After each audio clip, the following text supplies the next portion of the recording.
out where I put this.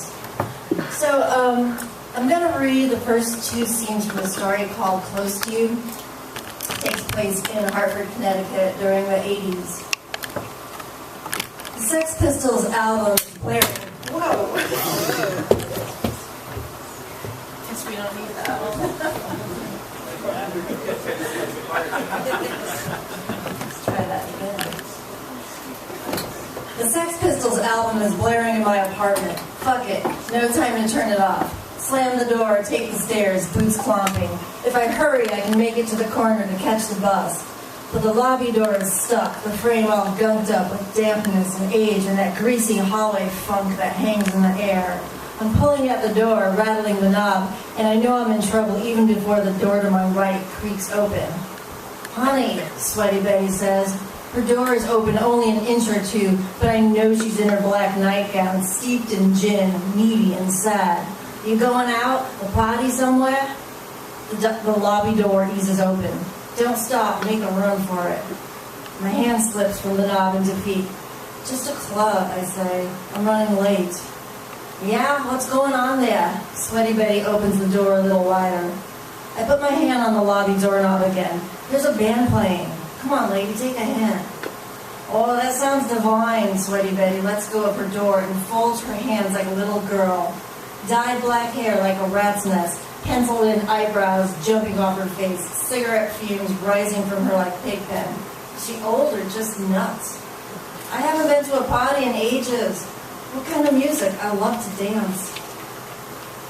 Jesus, does she want to come with me? I try to imagine Sweaty Betty slam dancing in her nightgown.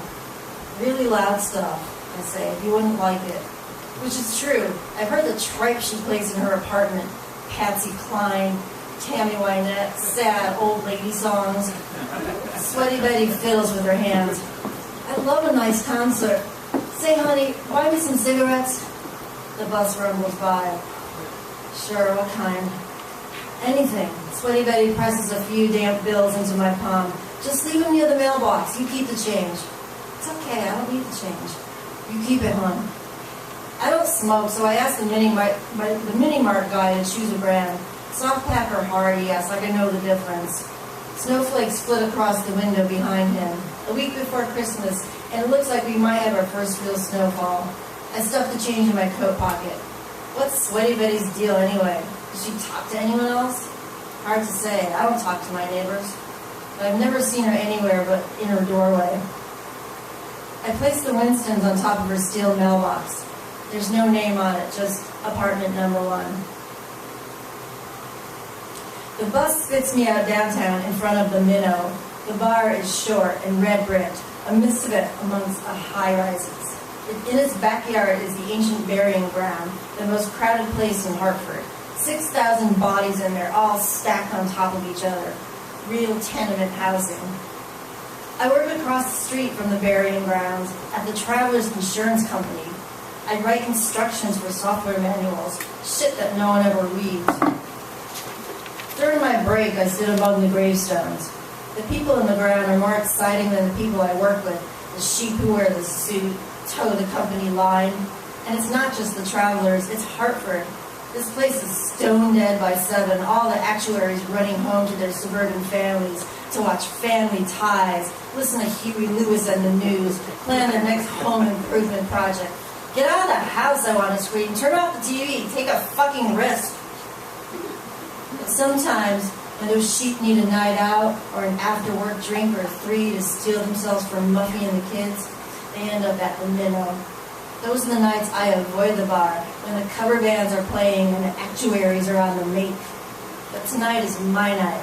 Tonight is new music night. Tonight I'm going to dance till I'm sweaty and spent, till the bass amp cramps a hole in my rib cage, till I can feel alive. Sluggo is already at the bar, holding court with a couple of insurance geeks sloppy from happy hour. She's tiny and sour. Her spiked dog collar looks like it's going to swallow her head. Mimi, she says. She delivers every statement in the same bored tone. These yuppies think we're going to see Madonna with them next week. Over my dead body, I say. I check them out anyway. One isn't too bad looking for a suit. Sluggo and I lean against the bar, drink our Rolling Rocks, and talk about whatever, which bands we've seen, who we're going to see, and isn't Paul Westerberg a poet? It's all pretty boring. The truth is, I can't stand listening to Sluggo hold forth all night with her opinions. It always starts with the bands that matter, and then takes a sharp left to her practiced views on anarchy, the establishment, the proletariat. It's tedious, this pretending that I have a connection with her beyond music and politics. She drives us to the clubs in New Haven and New London because I'm afraid to drive on the highway. She's the closest thing to a friend I've found since college ended and I moved back home. She's not a friend. She's my ride. A crack of feedback saves me from further lecture. We join the small crowd, push forward to the lip of the stage. The band, four skinny guys from New London in Converse sneakers and ratty t-shirts, sound like Chuck Berry on speed, white hot, pissed. The lead singer has Coke bottle glasses and a Jufro. He's singing about not standing in line. The guitarist snarls, sweat running into his wristbands. We dance, all 15 of us, like we're driving out demons. The wood floor bounces from our impact. The chandelier above us sways. I slam into Sluggo, sending her into the stage monitor. By the fourth song, we're all wet dogs, band and crowd alike.